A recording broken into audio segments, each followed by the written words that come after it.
जय माता रानी के सभी मित्रों को जय श्री राम, जय हनुमान जी बाबा की। दोस्तों, कुछ बहुत अचूक और तगड़े उपाय बता रहा हूँ, क्योंकि बहुत लोग मैसेज करते हैं, गुरुजी हमें शादी का उपाय बताइए, शादी नहीं हो पा रही है, शादी में दिक्कत आ रही है, शादी होकर के टूट रही है, बन नहीं रही है। कोई कोई तो ऐसा बताते हैं उनके सालों हो गए, कोई योग या रिश्ता ही नहीं आया है, और 35-40 साल तक की उम्र हो जाती है लोगों की, नहीं हो पाती शादी। तो बहुत कारक होते हैं इसके, कुछ ग्रह के नक्षत्र कारण होते हैं। कई लोग ऐसे भी देखिएगा, कई शादियाँ मैंने ऐसी भी देखी, आपको बड़ी आश्चर्यजनक बात लगेगी ये, या कि जैसे कि कहीं शादी के लिए वो जाते हैं तो अपने आप ही ऑटोमेटिक वो सब मिलाते हैं, तो उनका नाड़ी दोष या गोत्र का कोई ना कोई मामला बन जाता है, और एक जगह नहीं सैकड़ों जगह ऐसा हो जाता है। तो ऐसे लोगों से मैं कहूँगा, पितृ की शांति के लिए पूजा करवाएं, पितृदोष की शांति के लिए पितरों को अमावस्या के दिन खीर का प्रसाद लगाएं। तो ऐसे लोगों के लिए तो ये बहुत उत्तम रहता है। अमावस्या को खूब बढ़िया खीर बना करके और पितरों को प्रसाद लगाएं, और किसी गरीब व्यक्ति को, गरीब ब्राह्मण को या किसी को भी आप दान करें। और अगर पूरा खाना देते हैं उसके साथ खीर देते हैं तो बहुत ही उत्तम है, तो आपको बड़ा महादान कहलाएगा वो, और उससे ये सब चीज़ें, नाड़ी दोष वगैरह ख़त्म हो जाएंगे आपके निकलने। आप देख लीजिएगा, इस चीज़ को करके अचूक प्रयोग है जी बहुत, और इसको केवल अमावस्या को ही किया जाएगा, अमावस्या के अलावा किसी तिथि को नहीं किया जाएगा। और कई लोगों की कुंडली में ग्रह भी बाधक होते हैं, जैसे कि सप्तम में राहु, केतु या शनि, या फिर गुरु। गुरु वैसे जो कहते हैं सप्तम में बहुत बढ़िया होता है, लेकिन मैं आपको एक बात बता दूं, जो मेरा खुद का जो इस मामले में अनुभव है, कि स्थान वृद्धि करो शनि और स्थान हानि करो जीव। दोस्तों, ये गुरु होता है अपने स्थान की हानि करता है हमेशा, जिस स्थान में बैठता है उस स्थान की हानि करता है, या उस स्थान में थोड़ी सी पीड़ादायक स्थिति उत्पन्न करता है। तो सप्तम दाम्पत्य पत्नी का स्थान होता है, तो उसमें पीड़ा तो जरूर देता है थोड़ा सा, तो उसमें थोड़ा सा दिक्कत होती है थोड़ी सी, बाकी शादी तो योग बन जाते हैं उसमें। और दूसरी चीज़ मैं बताऊँ, राहु बैठा होगा तो जो पत्नी होगी वो कलिहारी होगी, जल्दी रिश्ता नहीं मिलेगा, 35-36 के बाद रिश्ता होगा, जल्दी हो जाता है तो दिक्कत रहेंगी।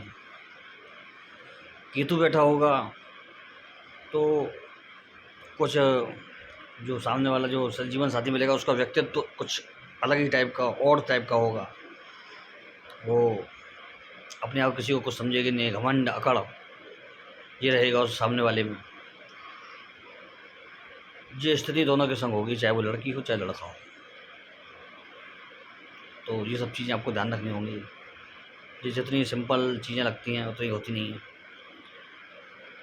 शनि बैठ जाता है तो कड़वाहट होगी, अकड़ की, घमंड होगा, एक दूसरे को मतलब कम आंकेंगे, अपने आप को नीचा नहीं झुकने देंगे, माफ़ी नहीं मांगेंगे, गलती भी हो जाएगी। तो इस वजह से संबंध कई बार शादी से पहले ही बिगड़ जाते हैं, बातचीत बंद हो जाती है, मतलब सगाई होने के बाद ही। कुछ बड़े द्वारा भी परेशानी पैदा कर दी जाती है, चुगलखोरों द्वारा। तो शनि अगर सप्तम में होता है तो उसमें ये स्थिति होती है।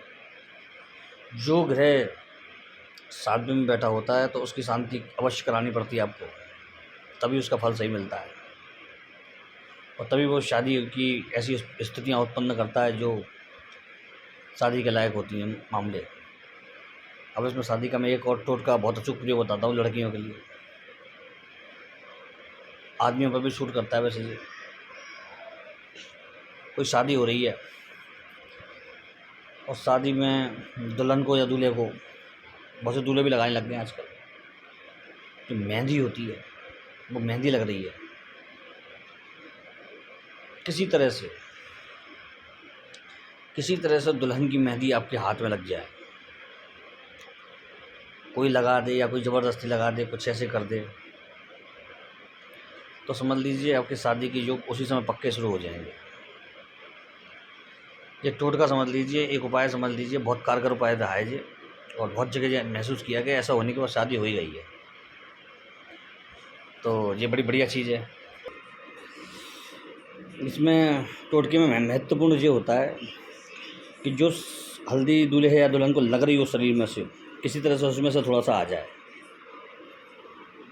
तो काम हो ही गया। एक चीज़ और एक प्रयोग को बताता हूँ, बहुत सुंदर है। शंकर जी को गंगा जल, थोड़ा सा गंगा जल दे करके तो उसमें शुद्ध पानी मिला करके एक गुड़ की डेली डाल करके और फिर शंकर जी को अर्पित करिए आप, और प्रार्थना कर लीजिए अपनी शादी के बारे में। भगवान ने चाहा तो 6 महीने के अंदर खुशखबरी मिल जाएगी। बढ़िया। यह प्रयोग आपको 7 सोमवार करना है कम से कम, लगातार 21 से 41 दिन तक कर पाएँ तो बहुत ही उत्तम है, लेकिन 7 सोमवार कर लेंगे तो बहुत बढ़िया रहेगा। छोटे छोटे उपाय होते हैं जी, लेकिन बहुत कारगर होते हैं। और शादी के लिए मैं एक और भी अचूक उपाय बताता हूँ आपको। शादी के लिए आपको एक चीज़ मैं अब समझा दूँ आपको। कहते हैं ना कि लोग कहते हैं कि इसका बृहस्पति चेत गया, जाग गया है, तो वो शादी की लीला बना रहा है।